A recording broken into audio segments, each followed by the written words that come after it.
ರಾಜ್ಯದಲ್ಲಿ ಜೆಡಿಎಸ್ ಅಧಿಕಾರಕ್ಕೆ ಬರೋದಕ್ಕೆ ಸಾಧ್ಯ ಇಲ್ಲ ಅಂತ ಸಿಎಂ ಸಿದ್ದರಾಮಯ್ಯ ಹೇಳಿಕೆಯನ್ನು ಕೊಟ್ಟಿದ್ರು. ಅದಕ್ಕೆ ತಿರುಗೇಟನ್ನ ಎಚ್ಡಿಕೆ ಇವತ್ತು ಕೊಟ್ಟಿದ್ದಾರೆ. ಸಿಎಂ ಜೆಡಿಎಸ್ ನಲ್ಲಿದ್ದಾಗ ಎಷ್ಟು ದುಡಿದಿದ್ದಾರೆ ಎಂಬುದು ತಿಳಿದಿದೆ. ಸಿದ್ದರಾಮಯ್ಯ ಸ್ವಂತ ಬಲದ ಮೇಲೆ ಪಕ್ಷವನ್ನ ಕಟ್ಟಿದವರಲ್ಲ, ಯಾರದ್ದೋ ದುಡಿಮೆಯಲ್ಲಿ ಅಧಿಕಾರ ಹಿಡಿದು ಅಧಿಕಾರ ನಡೆಸಿದವರು ಅವರು.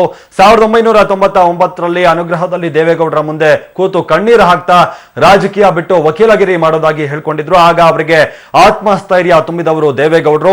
ಇನ್ನು ರಾಮನಗರದಲ್ಲಿ ನನ್ನ ಸ್ವಂತ ಶಕ್ತಿಯಿಂದ ಗೆದ್ದಿದ್ದೇನೆ ಅಂತ ಟಾಂಗ್ ಕೊಟ್ರು. ಇನ್ನು ಧರ್ಮಸಿಂಗ ಸರ್ಕಾರದಲ್ಲಿ ಅಬಕಾರಿ ಇಲಾಖೆಗೆ ಬೇಕು ಅಂತ ಹಠ ಮಾಡಿ, ಅಬಕಾರಿ ಇಲಾಖೆನೇ ಬೇಕು ಅಂತ ಹಠ ಮಾಡಿ ಕೂತಿದ್ರು. ಇನ್ನು ಚಾಮುಂಡೇಶ್ವರಿ ಕ್ಷೇತ್ರದ ಉಪಚುನಾವಣೆಯಲ್ಲಿ ನಿಮಗೆ ಕಾಂಗ್ರೆಸ್ ಬೆಂಬಲ ಇಲ್ಲದೆ ಇದ್ದಿದ್ರೆ ಠೇವಣಿ ಕೂಡ ಉಳಿತಾ ಇರಲಿಲ್ಲ ಅಂತ ಲೇವಡಿ ಮಾಡಿದ್ರು. ಮುಖ್ಯಮಂತ್ರಿಗಳು ಮೊನ್ನೆ ಮೈಸೂರಿನಲ್ಲಿ ಹೇಳಿದ್ದಾರೆ, ದೇವೇಗೌಡರು ಮುಂದಿನ ಚುನಾವಣೆಯಲ್ಲಿ ನಾವು ಅಧಿಕಾರಕ್ಕೆ ಬರ್ತೀವಿ ಅಂತ ಏನ್ ಹೇಳಿದ್ದಾರೆ.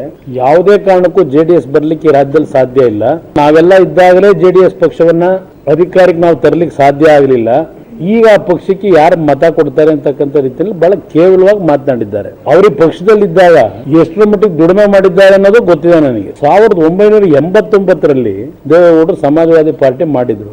ಆಗ ಅವ್ರು ಸಿದ್ದರಾಮಯ್ಯನವರು ಇನ್ನೊಂದು ಗುಂಪಿನಲ್ಲೇ ಇದ್ರು. ದೇವೇಗೌಡರ ಬೆಂಬಲ ಇಲ್ಲದೆ ಹೋಗಿದ್ದಕ್ಕೆ ಆ ಚುನಾವಣೆಯಲ್ಲಿ ಸೋತರು.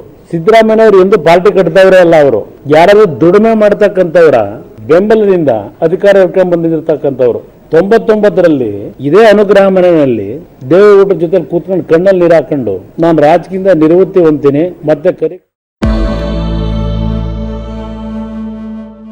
ಮೋದಿಗೆ ಸಹಾರಾ ಸಂಸ್ಥೆಯಿಂದ 40 ಕೋಟಿ ಹಾಗೂ ಬಿರ್ಲಾ ಸಂಸ್ಥೆಯಿಂದ 12 ಕೋಟಿ ಕಿಕ್ ಬ್ಯಾಕ್ ಸಿಕ್ಕಿದೆ ಅನ್ನೋ ಆರೋಪದ ದಾಖಲೆಗಳನ್ನು ಇವತ್ತು ರಾಹುಲ್ ಗಾಂಧಿ ತಮ್ಮ ಟ್ವಿಟರ್ ಖಾತೆಯಲ್ಲಿ ಹಂಚಿಕೊಂಡಿದ್ದಾರೆ.